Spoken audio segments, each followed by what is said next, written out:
Je vous avais promis Paris pour vous seul. Des heures décalées, une journée au fil de la mémoire. Nous aurions commencé à l'aube face au grand territoire de la ville, perché sur une colline, très haut, pour mesurer l'immensité des pierres accumulées par le temps. Vous auriez vu d'abord un paysage que nous pratiquons peu mais que chaque habitant porte en lui, un sentiment géographique toujours là dans les profondeurs de la conscience et qui nous fait comme une terre natale impossible à quitter longtemps.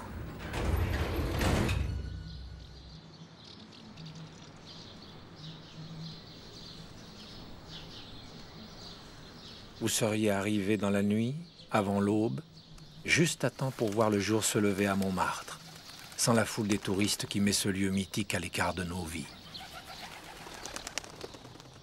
Une heure bleue, si douce à Paris que Guerlain en fit un parfum.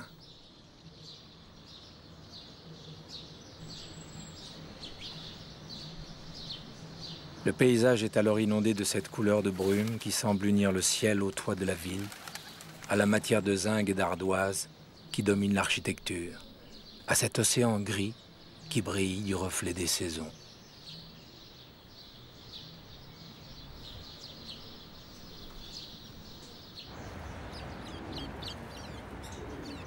Et puis, d'un bond, nous aurions grimpé l'escalier des tours de Notre-Dame pour décider d'un parcours, éprouver les distances par le regard et faire ainsi, comme un tour du propriétaire, avant d'arpenter les rues de la ville, et sentir l'heureuse fatigue des promeneurs inlassables. Paris est une carte à déchiffrer, un peu mystérieuse, où l'on peine à repérer ce qui va orienter la traversée, à part le fleuve qui semble faire de la nef de Notre-Dame comme un bateau pour le voyage de Paris. On aperçoit peu à peu des palais, des églises, une tour Eiffel, et tandis que la ville peu à peu s'agite, vous auriez senti en vous une fébrilité, un impatient désir d'y aller voir de plus près.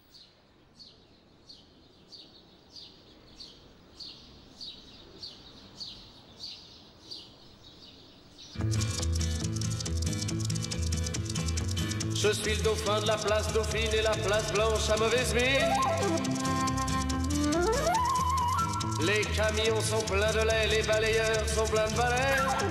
Il est 5 heures, Paris s'éveille. Paris s'éveille. Les travestis vont se raser, les stripteaseuses sont rhabillées. Les traversins sont écrasés, les amoureux sont fatigués. Il est 5 heures, Paris s'éveille. Paris s'éveille. Le café est dans les tasses, les cafés nettoient leurs glaces. Et sur le boulevard Montparnasse, la gare n'est plus qu'une carcasse. Il est 5 heures, Paris s'éveille. Paris s'éveille.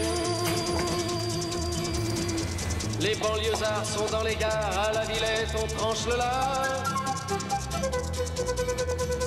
Paris by night regagne l'écart, les boulangers font des bâtards. Il est 5 heures, Paris s'éveille. Paris s'éveille. La tour Eiffel a froid aux pieds, l'arc de triomphe est ranimé. Et l'obélisque est bien dressé entre la nuit et la journée. Il est 5 heures, Paris s'éveille. Paris s'éveille. Les journaux sont imprimés, les ouvriers sont déprimés. Les gens se lèvent, ils sont brimés, c'est l'heure où je vais me coucher. Il est 5 heures, Paris se lève. Il est 5 heures, je n'ai pas sommeil.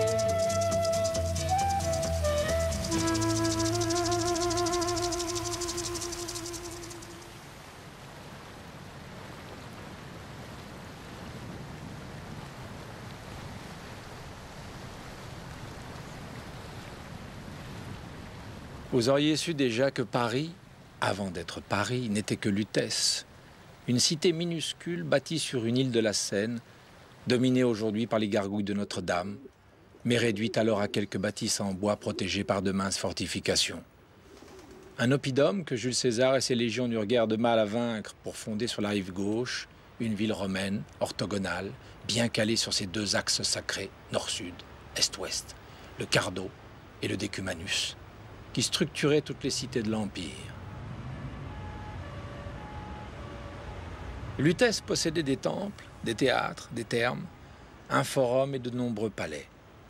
Il ne reste presque rien de cette cité florissante, peu à peu détruite par les invasions barbares, aujourd'hui enfouie sous des siècles de construction pour d'autres temps, d'autres gens. Enfouie aussi dans la mémoire des Parisiens eux-mêmes, qui n'y pensent plus guère et ne savent que rarement quel fut le sol qu'ils foulent allègrement dans leurs occupations quotidiennes.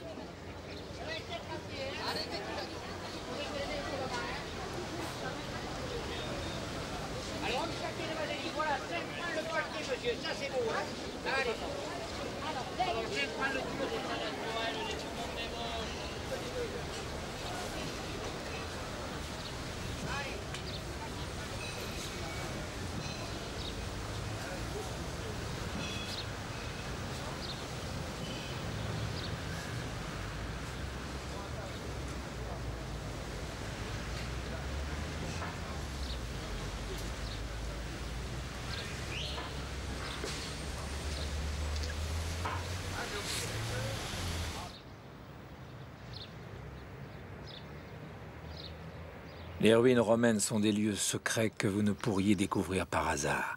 La plus belle est cachée derrière un front d'immeuble. Une simple porte, une inscription discrète vous en donne l'accès. Les arènes de Lutèce ne sont plus qu'un square dont l'atmosphère délicate n'évoque en rien le fracas des gladiateurs qui durent pourtant s'y entretuer. Je vous imagine ici dans la chaleur des pierres encloses, dans cette chambre intérieure de la ville, près des visages sereins de ceux qui cherchent là un retrait, une paix qui semble appartenir à la profondeur du temps.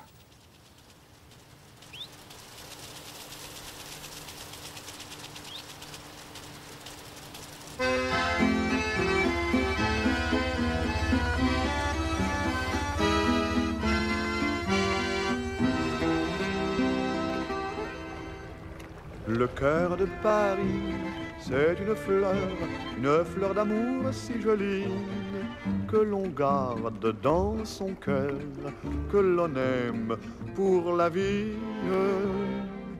Le cœur de Paris, c'est une romance qui parle du soleil ou de la pluie. On croit qu'elle finit, mais elle recommence. Le cœur de Paris, c'est la France.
Sans doute, c'est encore aujourd'hui un majestueux et sublime édifice que l'église de Notre-Dame de Paris. Mais si belle qu'elle se soit conservée en vieillissant, il est difficile de ne pas soupirer, de ne pas s'indigner devant les dégradations, les mutilations sans nombre que simultanément le temps et les hommes ont fait subir au vénérable monument, sans respect pour Charlemagne qui en avait posé la première pierre, pour Philippe Auguste qui en avait posé la dernière. C'est Victor Hugo qui parle en 1831. Il écrit ça dans Notre-Dame de Paris, le roman qui conte l'histoire de Quasimodo et d'Esmeralda, dont Hollywood et Walt Disney, plus tard, se sont emparés. Il écrit sa colère devant une dégradation aujourd'hui réparée après 1 siècle et demi de restauration.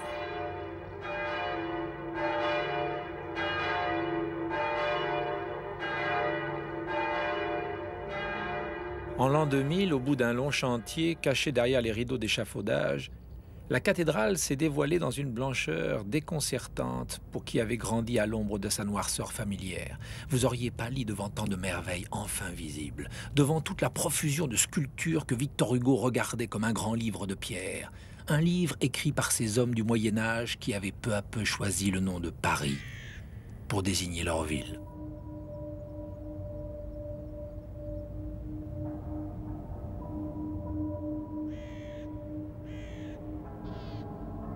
J'aurais aimé vous empêcher de tout voir, que le livre ne vous soit ouvert qu'à ma page préférée, celle du jugement dernier qui décore le portail principal.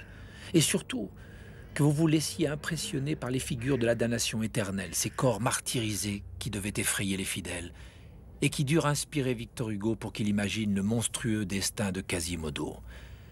Mais vous auriez pu aussi en rire, étonné de tant de naïveté en ces temps lointains.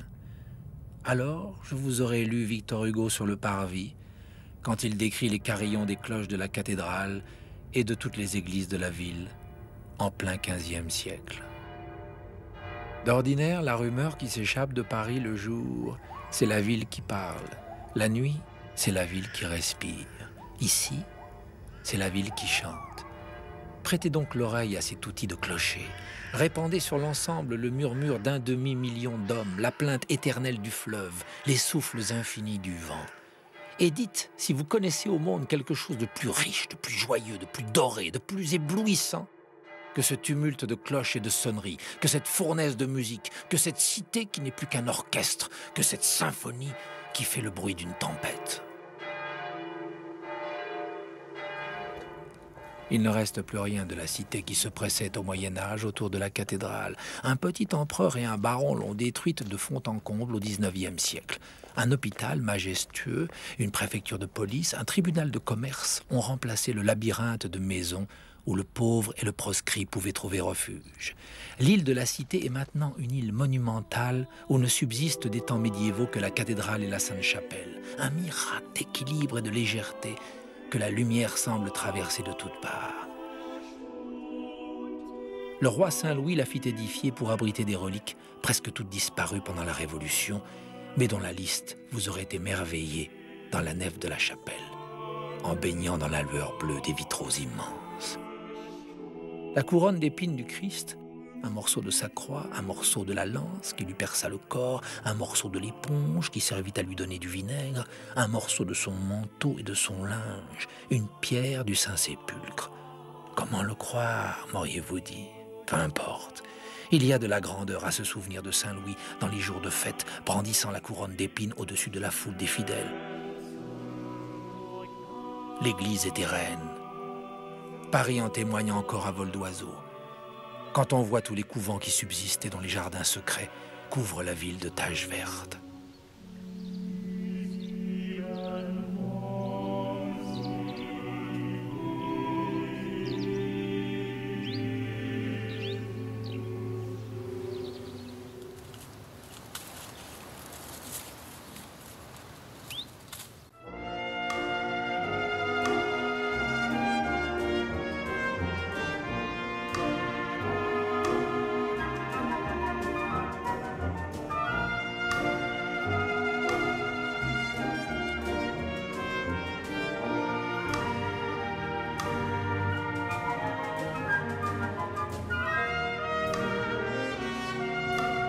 Il y avait trop d'églises, la République en prit une pour y établir ses morts illustres. Le Panthéon abrite nos grands hommes, de Jean-Jacques Rousseau, le libre penseur, à Jean Moulin, le grand résistant de la dernière guerre. Entre ici, Jean Moulin. Vous auriez sans doute souhaité voir les tombeaux de Voltaire ou de Victor Hugo, mais je vous aurais guidé vers celui du général Marceau, mort à 27 ans, qui menait à la victoire les armées de la Révolution. Un héros bien personnel, m'auriez-vous dit? Non. Un héros de livre d'histoire qui transportait l'adolescence lycéenne il n'y a pas si longtemps, avant que l'histoire devienne planétaire, moins française, et qu'on y écarte la part du rêve. Le Panthéon est aussi un temple du savoir. Monge, Berthollet, Laplace, Cuvier y font leur dernier séjour. On y trouve le pendule installé une première fois en 1851 par le physicien Léon Foucault qui invitait les Parisiens à venir voir tourner la Terre grâce à sa découverte. Du rêve encore, mais avec des manières plus légères que les lourdes colonnes et les sombres catafalques.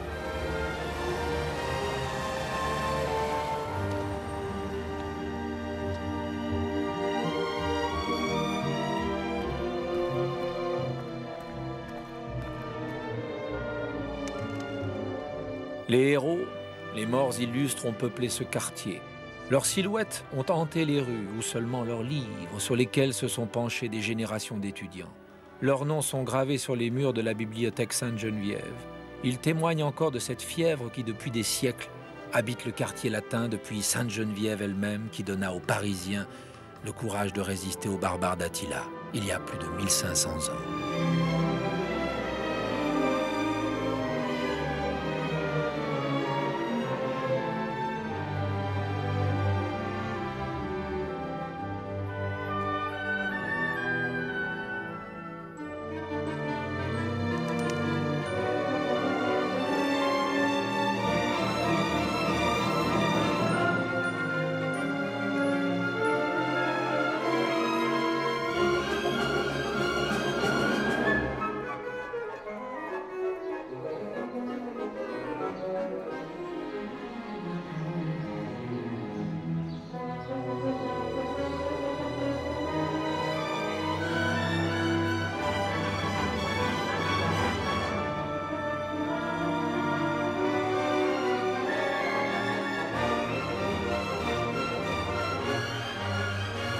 Nous aurions descendu doucement la colline jusqu'à la vieille Sorbonne, l'université la plus ancienne de Paris.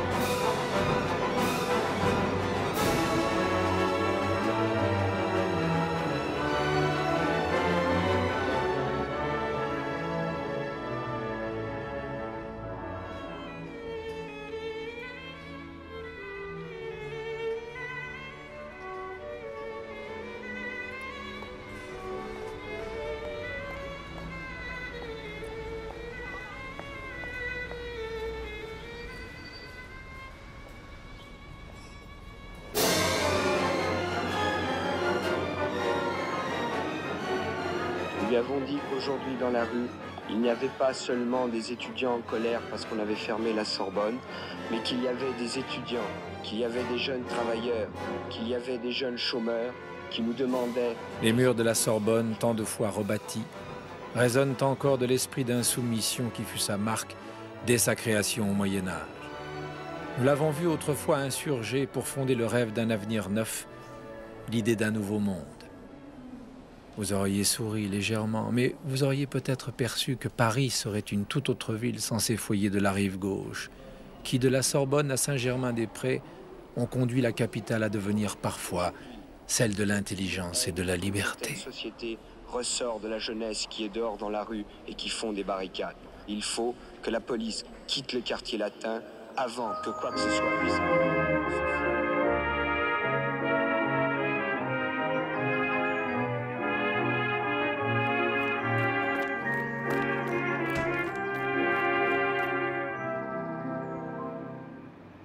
Oh mon Paris, ville idéale, qu'il faut quitter dès ce soir. Adieu ma belle capitale, adieu, non, au revoir. Paris, je t'aime, je t'aime, je t'aime, avec ivresse, comme une maîtresse. Tu m'oublieras bien vite, et pourtant, mon cœur est tout chaviré en te quittant. Je peux te dire qu'avec ton sourire, tu m'as pris l'âme, ainsi qu'une femme. Tout en moi est à toi pour toujours. Paris, je t'aime, oui, d'amour. Paris, je t'aime, je t'aime, je t'aime, je t'aime. Mais voyons, puisque je te dis que je t'aime, allons pour les caresses de mille maîtresses. Elles m'oublieront bien vite et pourtant, moi de leur baiser, je me souviendrai bien longtemps. L'une après l'une, la blonde et la brune m'ont fait sans phrase goûter mille extases. Je te jure que je t'appartiens pour toujours. Paris, je t'aime et comment d'amour. Vous seriez arrivé en semaine, hors saison. Le bateau mouche nous aurait emmenés, presque seuls, pour la plus convenue, mais pourtant la plus belle des promenades, sous les ponts, le long des quais de la Seine, qui portent encore çà et là les noms de ceux qui emmenèrent Paris au-delà de ses premières murailles. L'Institut de France, le Louvre ou l'Hôtel des Monnaies. Les rois et les princes ont posé leur territoire au bord du fleuve. La Seine était tout pour la ville, un port, une artère, une villégiature. Elle le reste toujours, mais comme lieu essentiel à l'identité parisienne, déchargée d'une bonne part de son rôle économique. Dans l'hôtel Carnavalet, où la marquise de Sévigné écrivait à sa fille la plus célèbre correspondance de mère abusive, vous auriez pu suivre la longue histoire qui faisait dire à Prévert « La Seine a rencontré Paris ». Ce continuel envahissement des berges et des ponts, autrefois couverts de maisons, de pompes à eau, de bains publics, tant de bâtisses plus ou moins éphémères dont le fleuve s'est allégé avec le temps pour devenir ce paysage ouvert au ciel, aux lumières changeantes, à la respiration de la ville et du passant qui s'arrête au-dessus des eaux. L'hôtel Carnavalet conserve la mémoire de la ville. C'est un musée comme la plupart des demeures aristocratiques, si nombreuses dans le vieux quartier du Marais où nobles et abbés vinrent s'installer quand fut asséché le marécage qui occupait l'espace à l'origine.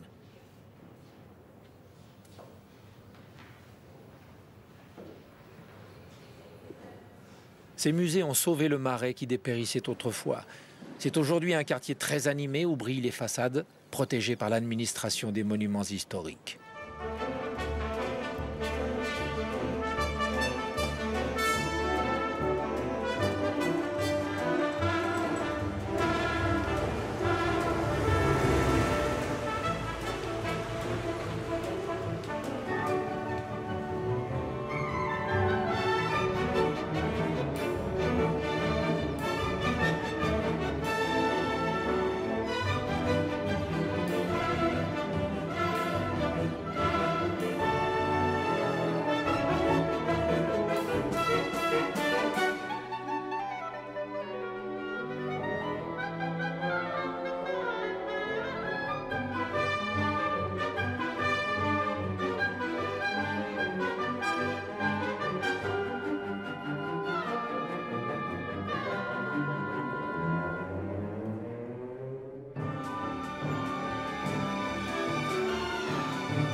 En plein cœur du Marais, vous auriez découvert la place des Vosges. La première place royale commençait sous Henri IV et terminée pour son fils et successeur, le roi Louis XIII. C'est toujours une surprise de déboucher d'une rue sur cette place qui semble fermée, sans visage pour la ville, retourner sur elle-même pour satisfaire autrefois les plaisirs de la cour. Maintenant, pour des joies plus sereines, presque intimes, sous les arcades, au rez-de-chaussée des 4 côtés de ce carré parfait pour le défilé militaire. Lors de l'inauguration à l'aube du XVIIe siècle, qui fut aussi l'aube de la monarchie absolue, on y fit évoluer 1300 cavaliers au son des canons de la Bastille et de 150 trompettes pour finir, avec un feu d'artifice de 4000 fusées, une retraite au flambeau dans les rues. Inimaginable, me diriez-vous? Oui, c'est proprement inimaginable, car l'espace est aujourd'hui un jardin où l'on pense d'abord à tous ceux qui vécurent plus tard place des Vosges et trouvèrent là le repos nécessaire à l'inspiration, comme Victor Hugo, encore lui, dans la maison ici, est devenu le musée.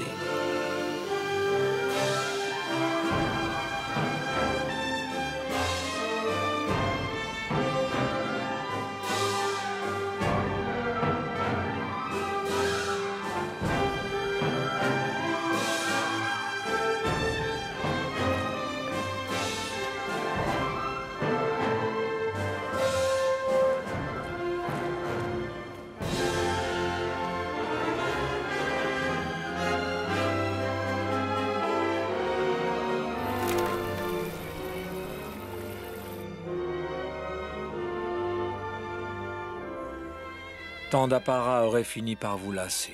Alors je vous aurais guidé à peu de distance dans quelques recoins anciens mais plus ordinaires.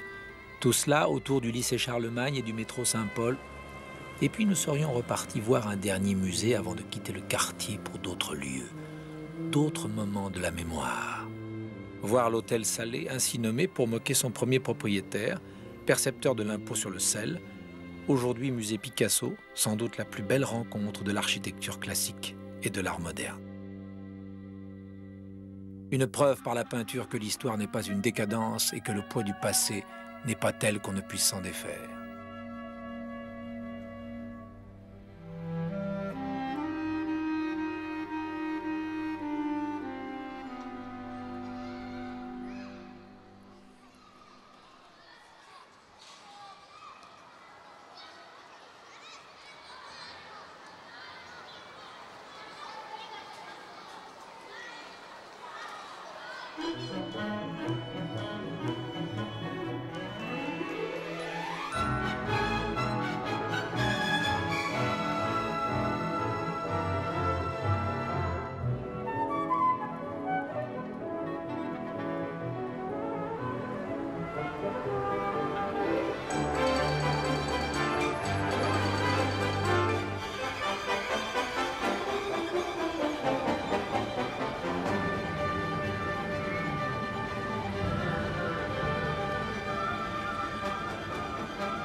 La décadence est parfois merveilleuse et j'aurais aimé vous conter les fastes du Palais Royal qui fut un extraordinaire lieu de débauche, de jeu, de commerce illicite, un haut lieu du libertinage au XVIIIe siècle et jusqu'en 1815 quand Louis-Philippe d'Orléans, le futur roi des Français, vint y mettre un terme. Le plaisir s'y donnait libre cours et la subversion devait bien s'en nourrir puisque c'est là que Camille Desmoulins harangua la foule en 1789 pour l'emmener à la Bastille. Ainsi commença la Révolution française dans un jardin. Les insurgés arrachaient les feuilles des arbres pour s'en faire des cocardes. Le vert, couleur d'espérance, était leur signe de ralliement. Aujourd'hui, les jardins des rois appartiennent à la République. Les Tuileries, le parc Monceau, le jardin des plantes ne sont plus les domaines privés de l'aristocratie, mais des lieux pour tous. Pour vous aussi, qui seriez fatigués par tant de marches, tant de va-et-vient dans la ville épuisante, parce qu'inépuisable.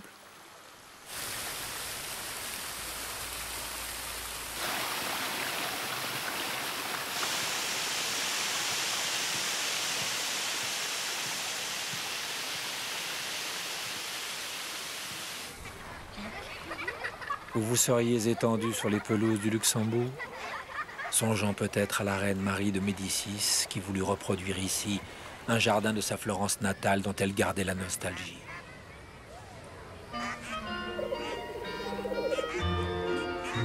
C'est un jardin extraordinaire. Il y a des canards qui parlent anglais. Je leur donne du pain Ils remuent leur derrière en me disant « Thank you very much, Monsieur Trenet ». On y voit aussi des statues qui se tiennent tranquilles tout le jour, dit-on. Mais moi, je sais que dès la nuit venue, elles s'en vont danser sur le gazon. Papa, c'est un jardin extraordinaire. Il y a des oiseaux qui tiennent un buffet. Ils vendent du grain, des petits morceaux de gruyère. Comme clients, ils ont Monsieur le maire et le sous-préfet. Il fallait bien trouver dans cette grande ville maussade où les touristes s'ennuient au fond de leurs autocars. Il fallait bien trouver un lieu pour la promenade. J'avoue que ce samedi-là, je suis entré par hasard dans ce jardin extraordinaire. Loin des noirs buildings et des passages cloutés, il y avait un bal que donnaient des primevères. Dans un coin de verdure, des petites grenouilles chantaient une chanson pour saluer la lune. Dès que celle-ci parut, toute rose d'émotion, elles entonnèrent, je crois, la valse brune. Une vieille chouette me dit, quelle distinction! Maman, dans ce jardin extraordinaire, je vis soudain passer la plus belle des filles. Elle vint près de moi et là me dit sans manière, vous me plaisez beaucoup, j'aime les hommes dont les yeux brillent. Il fallait bien trouver dans cette grande ville perverse une gentille amourette, un petit flirt de 20 ans qui me fasse oublier que l'amour est un commerce dans les bars de la cité. Oui mais pas dans mon jardin extraordinaire. Un ange du bizarre, un agent nous dit, étendez-vous sur la verte bruyère, je vous jouerai d'une lutte pendant que vous serez réunis. Cet agent était un grand poète, mais nous préférions Artémise et moi. La douceur d'une couchette secrète qu'elle me fit découvrir au fond du bois. Pour ceux qui veulent savoir où ce jardin se trouve, il est, vous le voyez, au cœur de ma chanson. J'y vole parfois quand un chagrin m'éprouve. Il suffit pour ça d'un peu d'imagination. Il suffit pour ça d'un peu d'imagination.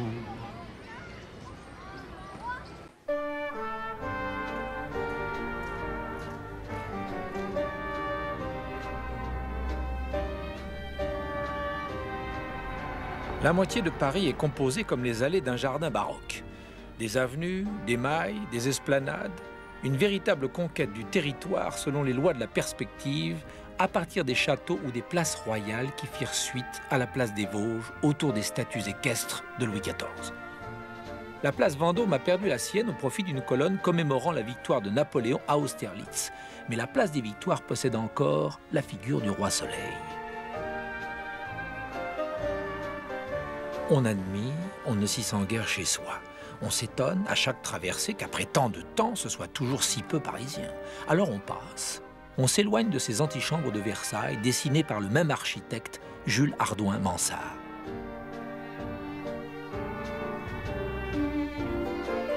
Vous auriez certainement voulu vous arrêter pour y voir le Ritz, les bijouteries célèbres ou les créations des grands couturiers, mais j'aurais su vous résister.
L'Arc de Triomphe est un tombeau.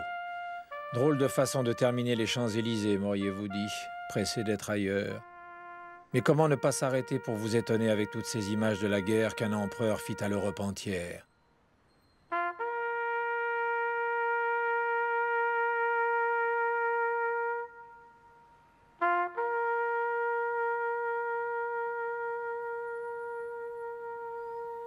On y voit toutes les armes et les batailles de la grande armée de Napoléon. Un monument regrettable, insisteriez-vous, malgré votre émotion devant la flamme du soldat inconnu? Sans doute. Napoléon était un tyran et son ambition fit périr des dizaines de milliers d'hommes, mais nous l'avons tant aimé avant d'en prendre conscience, fasciné par le courage du jeune Bonaparte au pont d'Arcole, par l'épopée du stratège et par le créateur de tant de choses avec lesquelles nous vivons encore.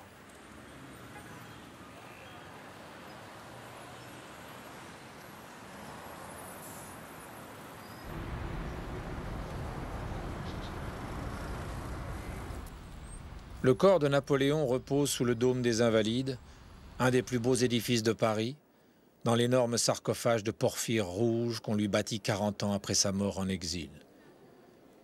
Je désire que mes cendres reposent sur les bords de la Seine auprès de ce peuple français que j'ai tant aimé. C'étaient les dernières volontés d'un homme qui avait pris la France à 30 ans, dominé l'Europe à 40, tout perdu à 45, et fini sa vie à la cinquantaine.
Nous serions repartis sur la Seine pour quitter les temps guerriers, comme Paris les oublia pendant 100 ans, si l'on accepte la guerre de 70 qui nous affronta aux Allemands, mais pour un moment si court.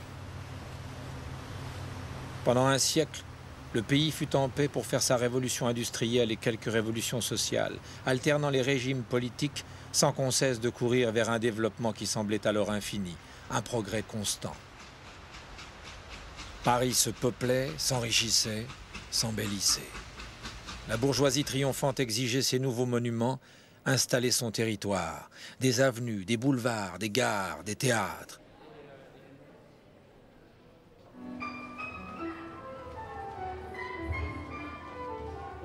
L'art de son temps est aujourd'hui au musée d'Orsay, face à l'art des époques antérieures conservé au Louvre. Palais contre palais, car l'ancienne gare d'Orsay, dont nous avons fait un musée, était bien un palais, comme toutes les autres gares, ou un temple si l'on préfère, celui de la vitesse nouvelle et de la frénésie d'une ville devenue trépidante, une vraie cathédrale de cette époque de fer et de machines.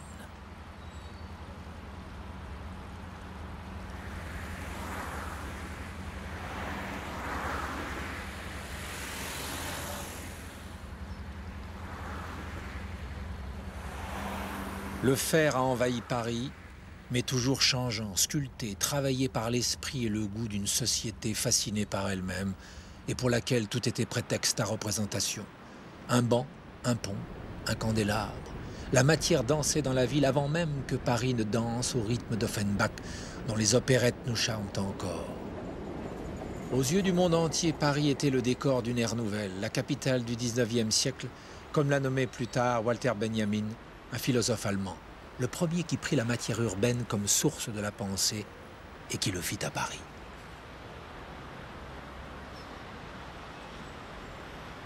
Un décor reste un décor. Le cinéma s'est emparé du pont de Bir Hakeim, et c'est maintenant un lieu qu'on ne peut arpenter sans le souvenir de Marlon Brando, silhouette errante entre la Seine et le métro, pour un dernier tango à Paris.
Vous auriez visité la gare du Nord, point de départ du train qui mène à l'Angleterre en passant par le tunnel sous la Manche, qu'imaginait déjà les pionniers du rail.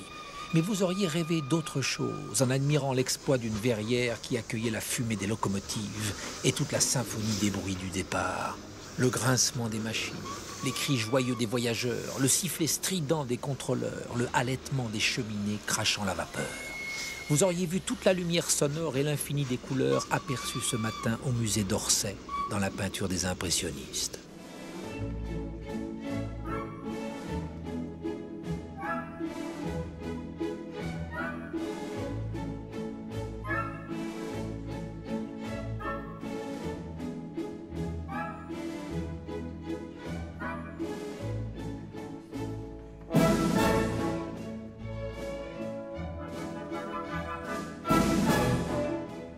Paris était une ville qui ne pouvait se mettre à table sans se draper dans une débauche de pourpre et d'or, sans l'étalage d'une opulence nouvelle qui tapissait les murs, les plafonds et qui décidait du moindre objet posé pour la cérémonie du repas, moment essentiel de la vie mondaine.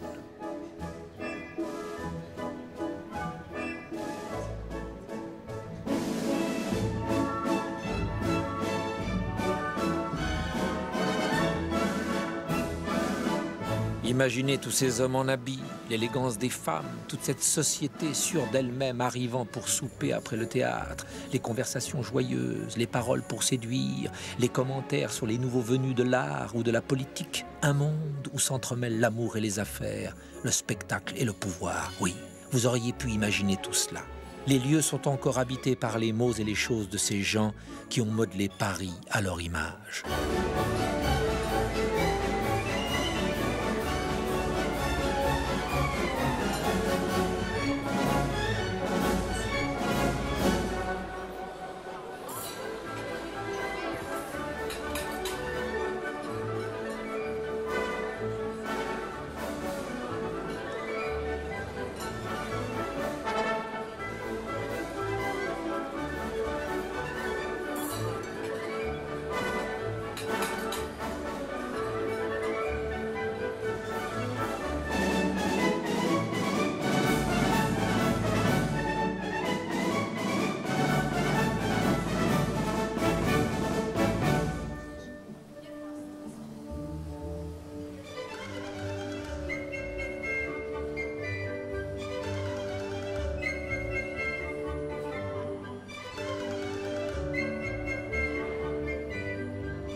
Tout Parisien est un flâneur, et j'aurais su vous le montrer en vous guidant dans les passages qui enchantèrent les foules près des grands boulevards, dans ces galeries recouvertes de verre, lambrissées de marbre, où s'alignent les boutiques élégantes.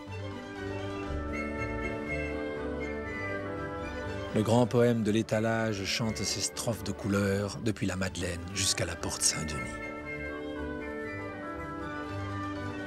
C'est Balzac qui écrit cette phrase en 1846, quand la plupart des passages parisiens viennent d'être terminés.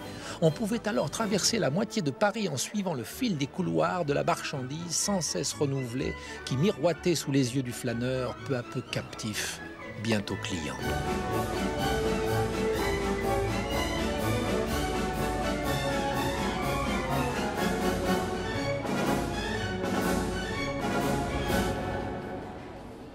C'était avant les immensités commerciales qui nous emportent aujourd'hui dans le tourbillon des choses inutiles, dans l'agitation des achats sans saveur.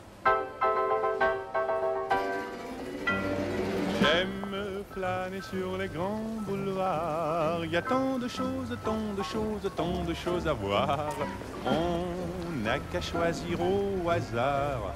On se fait des ampoules à zigzaguer parmi la foule. J'aime les baraques et les bazars, les étalages, les loteries et leurs camelots bavards qui vous débitent leurs bobards. Ça fait passer le temps et l'on oublie son cafard. Je ne suis pas riche à millions, je suis tourneur chez Citroën. Je peux pas me payer des distractions tous les jours de la semaine. Aussi moi j'ai mes petites manies qui me font plaisir et ne coûtent rien. Ainsi dès le travail fini, je file entre la porte Saint-Denis et le boulevard des Italiens. J'aime flâner sur les grands boulevards. Il y a tant de choses, tant de choses, tant de choses à voir. On y voit des grands jours d'espoir, des jours de colère qui font sortir le populaire. Là vibre le cœur de Paris, toujours ardent, parfois frondeur, avec ses chants, ses cris. Et de jolis moments d'histoire sont inscrits partout le long de nos grands boulevards.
Pour certains, l'Opéra de Paris est une grosse friandise, une pâtisserie d'architecture.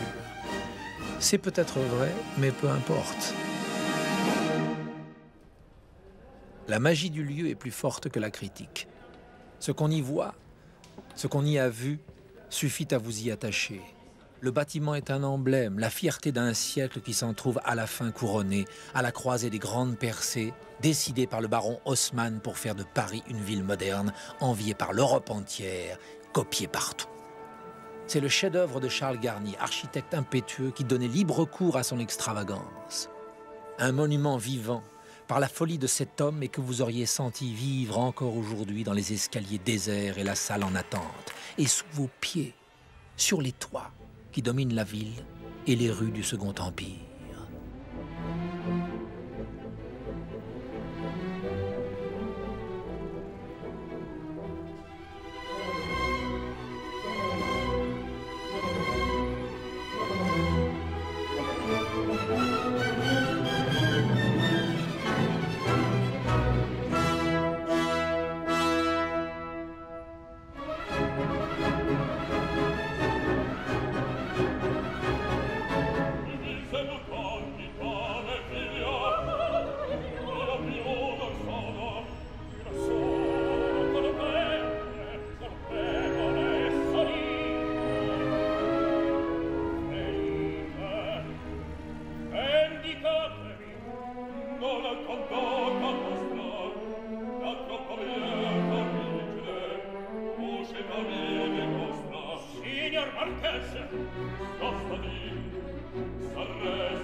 Le 19e siècle est enterré au Père-Lachaise. Les noms célèbres et les tombeaux grandioses en gardent la mémoire pour qu'on s'en souvienne, parfois, en s'éloignant des curieux rassemblés devant des sépultures plus fraîches.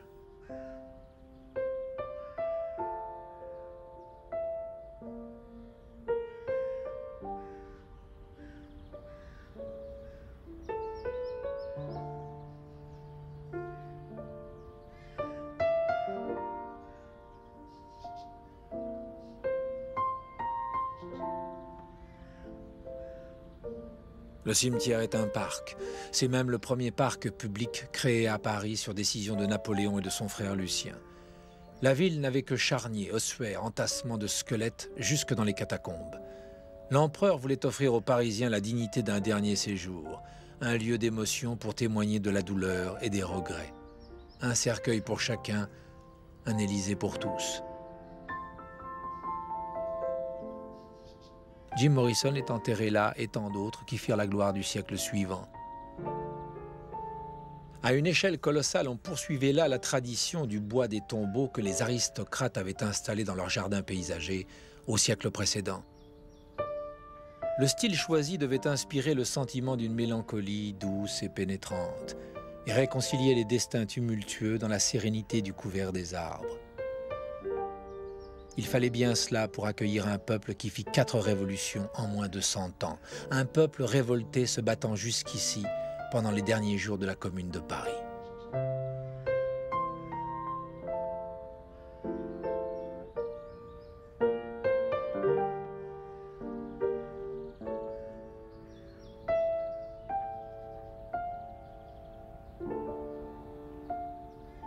Le cimetière était un champ de bataille. On s'y battait entre les tombes, au canon, à l'arme blanche. Je vous aurais lentement guidé vers l'un de nos pèlerinages, devant le mur où l'on fusilla les survivants, en vous fredonnant le temps des cerises, la chanson qui nous reste pour ne pas oublier les communards. Le temps des cerises, les gueux rossignols, les merles moqueurs seront tous en fête. Les belles auront la folie en tête et les amoureux du soleil au cœur. Quand nous chanterons le temps des cerises, sifflera bien mieux le merle moqueur.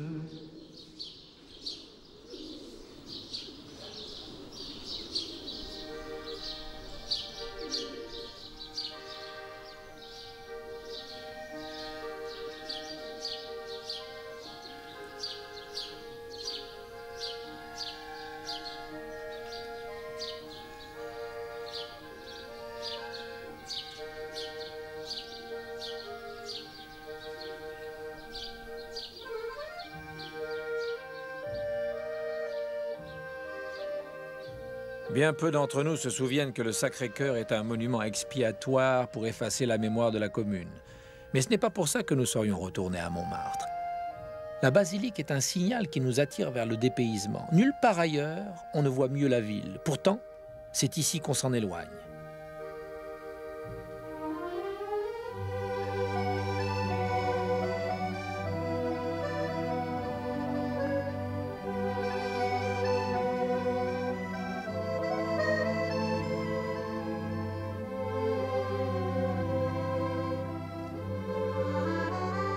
Montmartre est encore un lieu à l'écart où tout n'a pas disparu du village qui occupa la butte autrefois, malgré l'urbanisation des champs et des vignes qui verdissaient les pentes de la colline.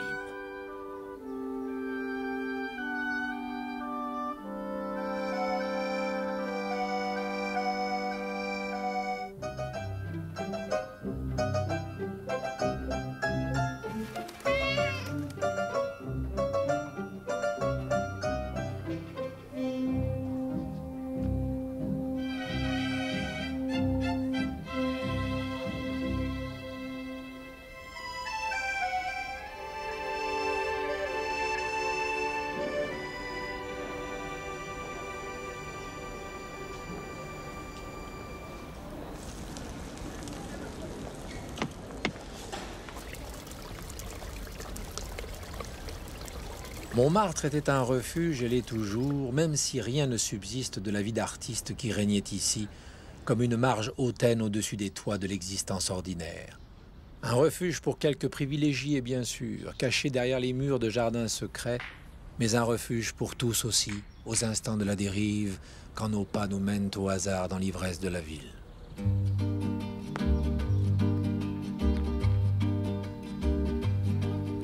Oh, je voudrais tant que tu te souviennes.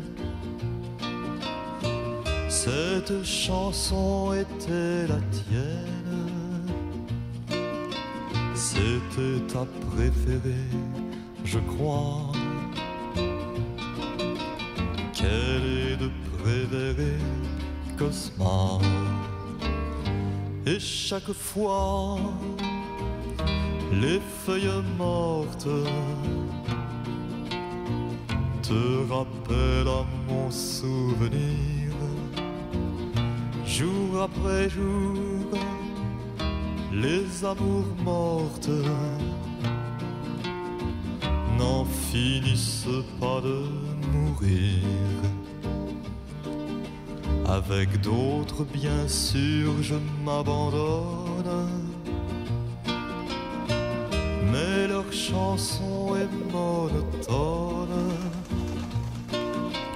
Et peu à peu je m'indiffère. À cela il n'est rien à faire, car chaque fois les feuilles mortes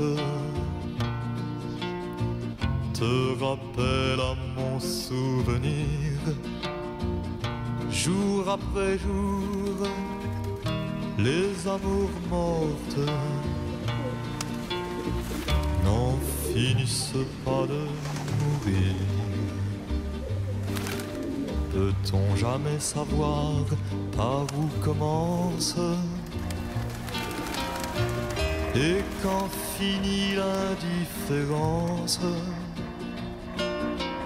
Passe l'automne, vienne l'hiver, et que la chanson de Prévert, cette chanson, les feuilles mortes. Prévert habitait Montmartre, Belleville, Vaugirard, des quartiers populaires qui étaient autrefois des villages avant l'annexion en 1860.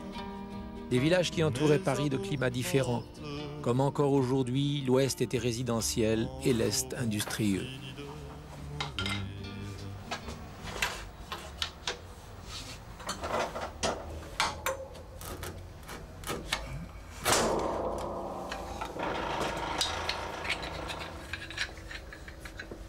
Haussmann y tissa sa toile pour les unir à la ville. Mais ces quartiers plus ou moins façonnés par son grand dessin ont conservé jusqu'à nous, malgré tant de rénovations excessives, des ruelles, des impasses, des villas, où l'on voit le génie des vieux faubourgs et le confort des artisans qui restent encore.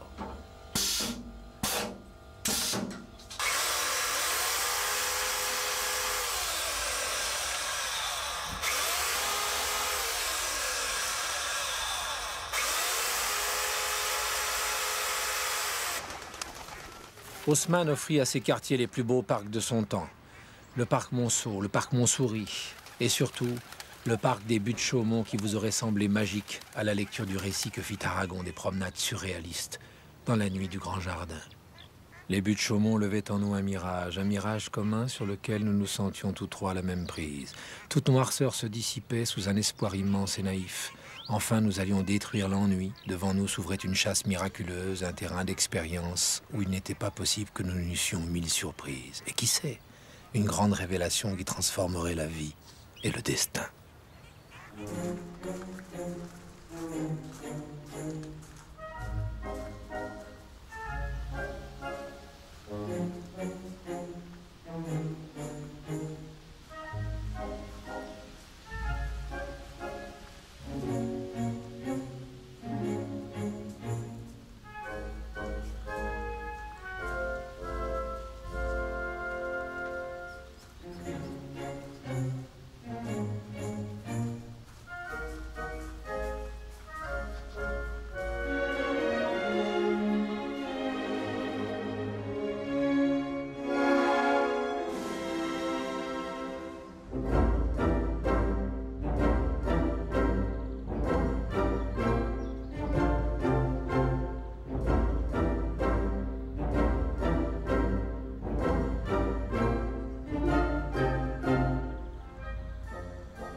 Vous vous seriez étonné de tant de symboles au carrefour de la ville, de la grandiloquence des paroles de Pierre, de l'insistance des allégories.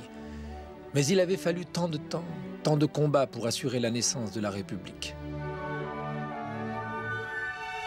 La statuaire assurait à la ville son heure de gloire, un triomphe que Paris partageait avec la nation tout entière. En 1889, 100 ans après la prise de la Bastille, la capitale fêta l'événement dans le cadre d'une exposition universelle, en édifiant ce qui allait devenir son icône, le symbole d'un désir, l'union sans conflit de la République et de l'industrie, la Tour Eiffel.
C'est parce que nous ne la voyons plus que nous apprécions parfois de monter sur la Tour Eiffel, fascinés par l'étendue tout autour et par cet entrelac de lignes de fer qui s'élance vers le ciel.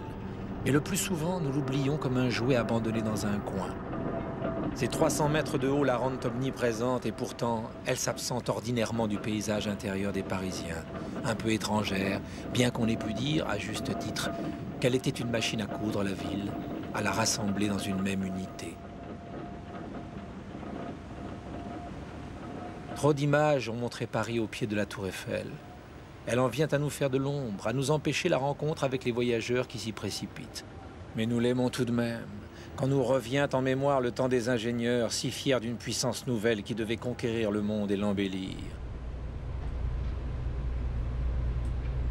Eiffel et ses compagnons étaient pleins de cette foi dans l'avenir. La tour est aujourd'hui le monument de leur croyance naïve, malgré sa brutalité.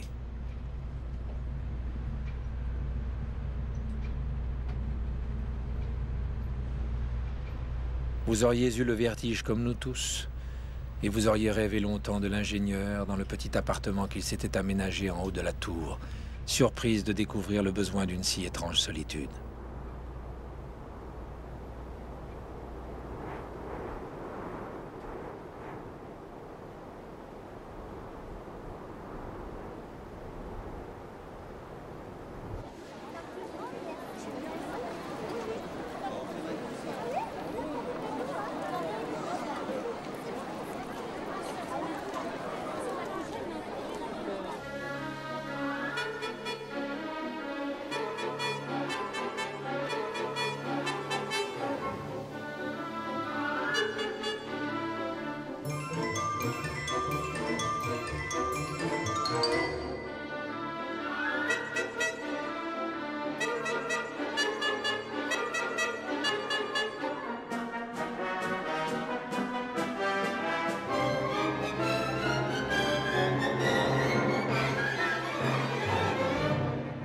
Paris est entré dans le XXe siècle par ses entrées de métro, si célèbres aujourd'hui, que l'Amérique en expose au musée. C'était de l'art, mais de l'art nouille, disait-on pour qualifier légèrement les courbes exubérantes dessinées par Hector Guimard. Il fallait un style nouveau pour un siècle neuf.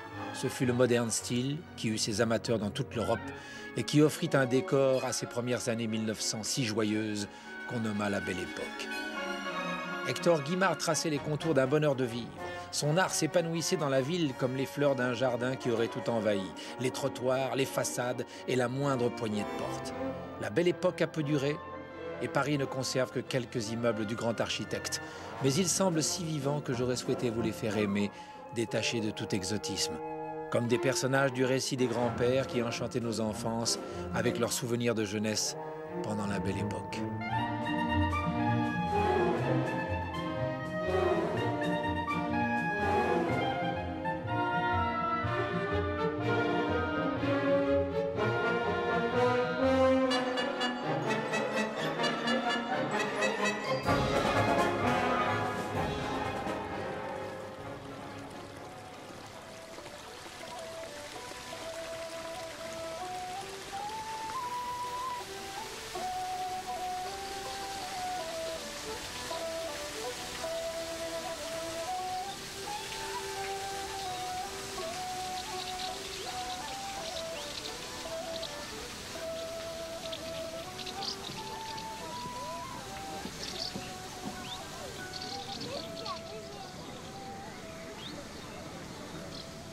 Encore un jardin à vous offrir avant de tourner la page sur le grand passé.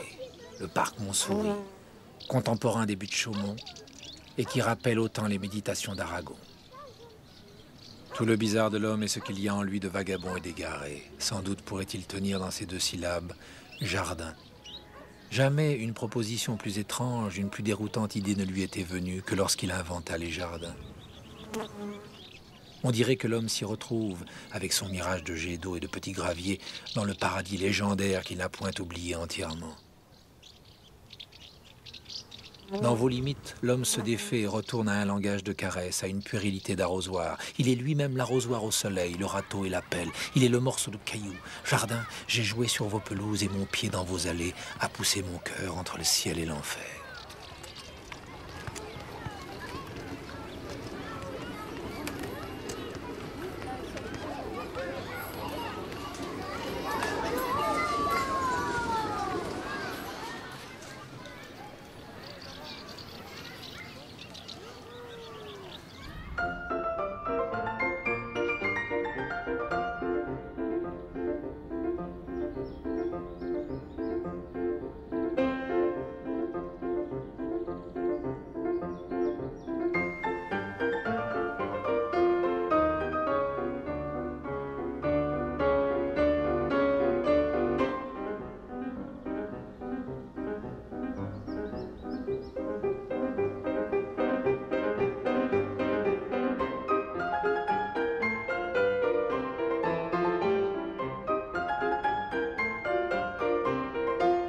La Première Guerre mondiale a balayé la belle époque et son esthétique.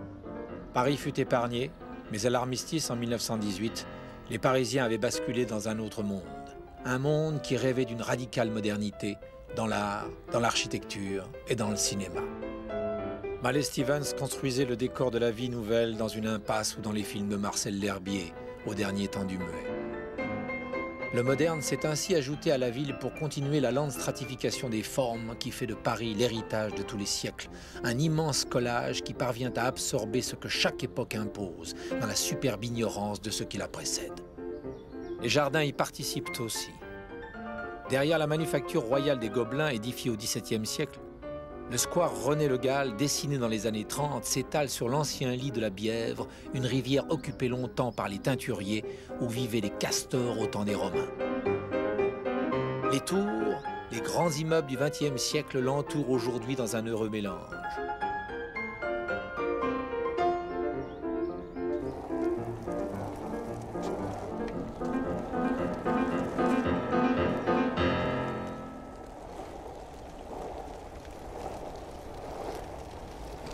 Paris est bien un collage incessant, mais il faut du temps pour nous y faire.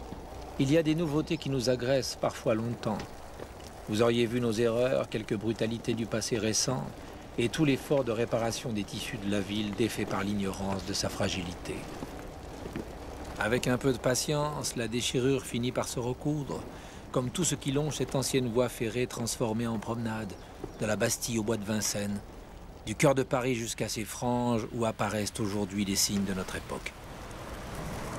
D'étranges objets viennent habiter le territoire qui nous déconcertent ou que nous accueillons d'emblée, comme le stade Charletti qui déploie ses ailes au bord du boulevard périphérique, la dernière frontière de Paris, que nous franchirons peut-être un jour après avoir franchi toutes les murailles de l'histoire. Vous auriez su me dire les nouvelles joies paysagères, alléger ma mémoire et balayer quelques doutes avec la lucidité du premier regard.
Beaubourg.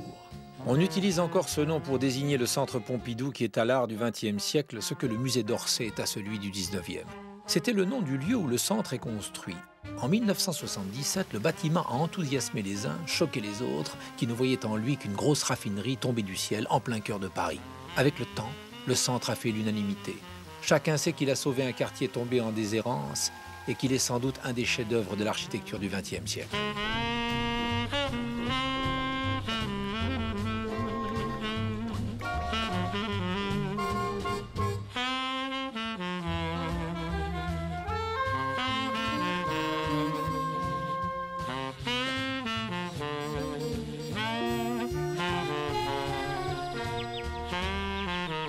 Cent ans après Haussmann et les buttes Chaumont, Paris a voulu se doter d'un parc du XXIe siècle. Le parc de la Villette a remplacé une friche industrielle embellissant le nord de la ville avec un territoire comme nous n'en avions jamais vu. Des jardins, des jeux, des édifices aux formes surprenantes qui accueillent les spectacles avec lesquels Paris, maintenant, se divertit. Un lieu qui mélange les cultures si nombreuses dans une cité aussi cosmopolite. Les Parisiens ont adopté la Villette qu'une foule joyeuse envahit chaque week-end. Vous auriez pensé à Central Park, à New York un jour d'été.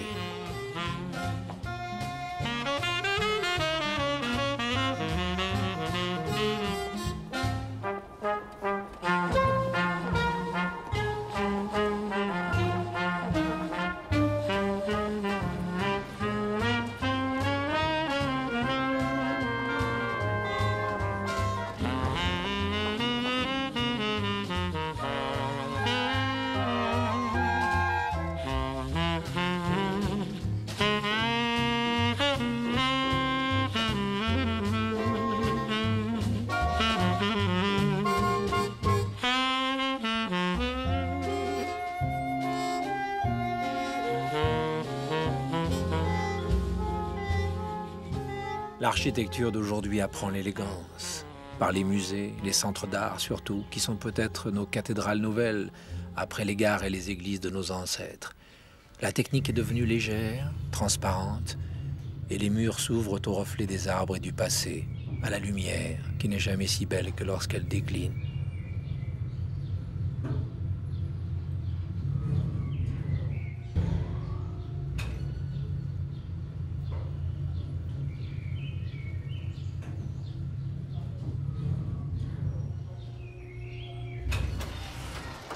Chaque soir, le soleil qui descend accuse la pureté des lignes de la Fondation Cartier. Tout semble immatériel et l'on se sent flotter dans l'air de Paris en compagnie des œuvres que l'on expose ici comme nulle part ailleurs. Mais ce plaisir n'est pas toujours sans inquiétude.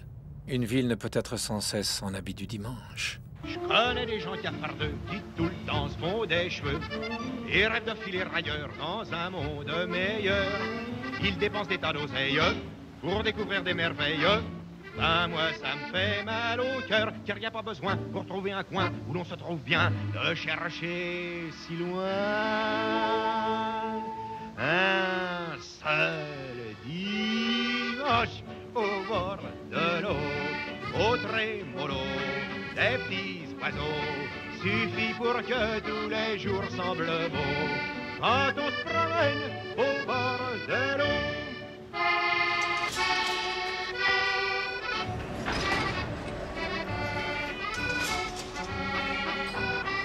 Au bout du voyage de Paris sur la Seine, vous auriez découvert l'île Seguin, qui émerge à l'horizon comme un paquebot abandonné sur le fleuve. C'était une usine où des dizaines de milliers d'ouvriers venaient chaque jour produire à la chaîne les voitures les plus célèbres de l'industrie française. Un monument imprévu qui accueillera bientôt un musée d'art contemporain. L'élégance encore sur les traces du labeur. Un seul dimanche au bord de l'eau, au trémolo des petits oiseaux, suffit pour que tous les jours semblent beaux. Quand on se promène au bord de l'eau.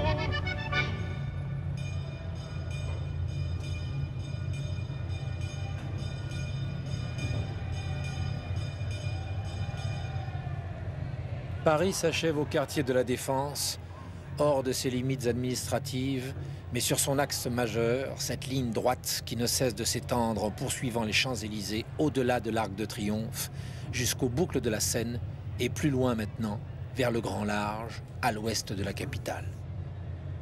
La Grande Arche ouvre une fenêtre vers le couchant et vers l'avenir d'une métropole qui protège ainsi son patrimoine. La Défense a permis à Paris de garder son centre historique, tout en se dotant du grand quartier d'affaires qui lui est indispensable. On y laisse libre cours à la mégalomanie des puissances de l'argent qui créent là leur paysage naturel, mais non sans égard pour la ville, qui trouve ainsi sa conclusion grandiose à un territoire à l'échelle du futur.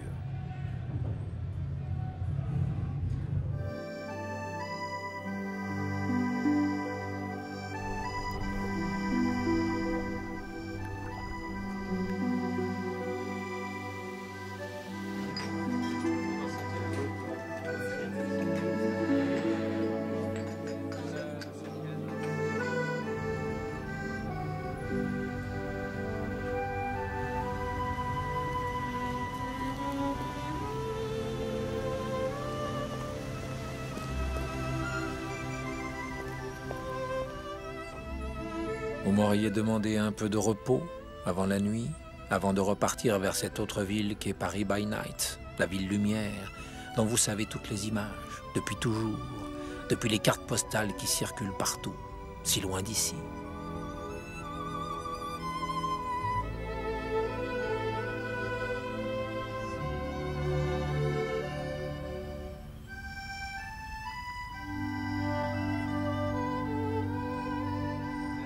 Je vous aurais ramené près de la Seine, sur les quais, à l'heure où nous peinons à rentrer dans nos demeures, quand le soleil fait rougeoyer les eaux, les visages et les pierres des palais. Nous aurions marché plus lentement, par fatigue sans doute, mais aussi pour suivre la ville qui s'alanguit tous les soirs au bord du fleuve.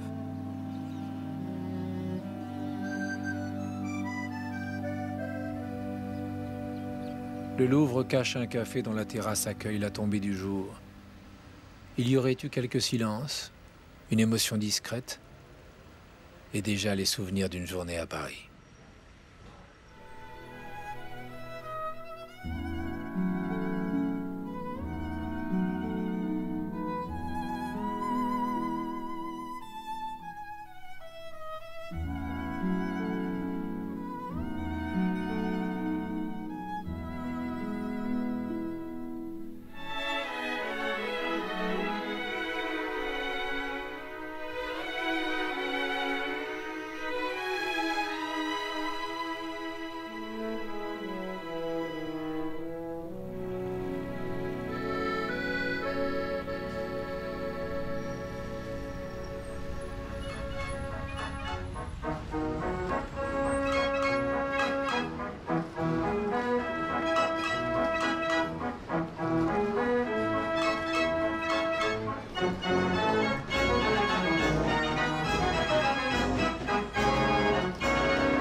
Fait tourner la tête,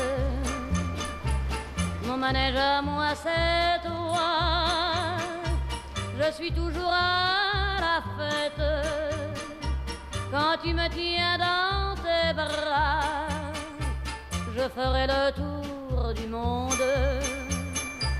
ça ne tournerait pas plus que ça, la terre n'est pas assez ronde pour m'étourdir autant que toi. Parce qu'on est bien tous les deux, quand on est ensemble nous deux, quelle vie on a tous les deux. Quand on s'aime comme nous deux, on pourrait changer de planète. Tant que j'ai mon cœur près du tien, j'entends les flonflons de la fête, et la terre n'y est pour rien. Oh oui, parlons-en de la terre, pour qui elle se prend la terre. Ma parole, y a qu'elle sur terre, y a qu'elle pour faire tant de mystères, mais pour nous y a pas de problème. Car c'est pour la vie qu'on s'aime, et s'il n'y avait pas de vie même, nous on s'aimerait quand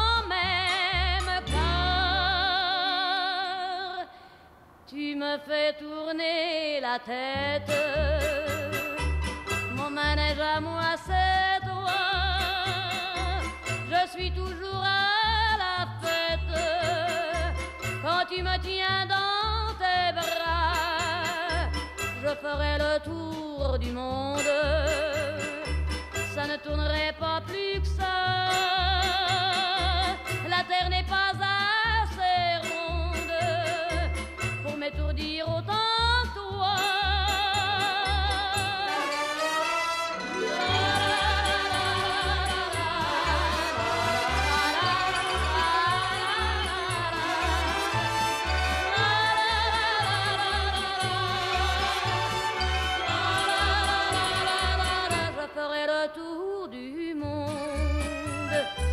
Ça ne tournerait pas plus que ça.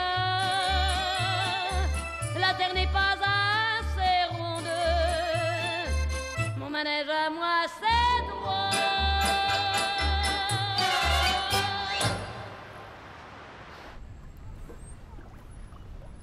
Revoir Paris, un petit séjour d'un mois. Revoir Paris et me retrouver chez moi, seul sous la pluie, parmi la foule des grands boulevards. Quelle joie inouïe d'aller ainsi au hasard, prendre un taxi qui va le long de la Seine, et me revoici au fond du bois de Vincennes, roulant joyeux vers ma maison de banlieue, où ma mère m'attend, les larmes aux yeux, le cœur content. Mon Dieu, que tout le monde est gentil, mon Dieu, quel sourire à la vie, mon Dieu, merci. Mon Dieu, merci d'être ici. N'est pas un rêve, c'est l'île d'amour que je vois. Le jour se lève et sèche les pleurs des bois. Dans la petite gare, un sémaphore appelle ces gens, tous ces braves gens de la Varenne et de Nogent. Bonjour la vie, bonjour mon vieux soleil, bonjour mamie, bonjour l'automne vermeil. Je suis un enfant, rien qu'un enfant tu sais, je suis un petit Français. Rien qu'un enfant, tout simplement.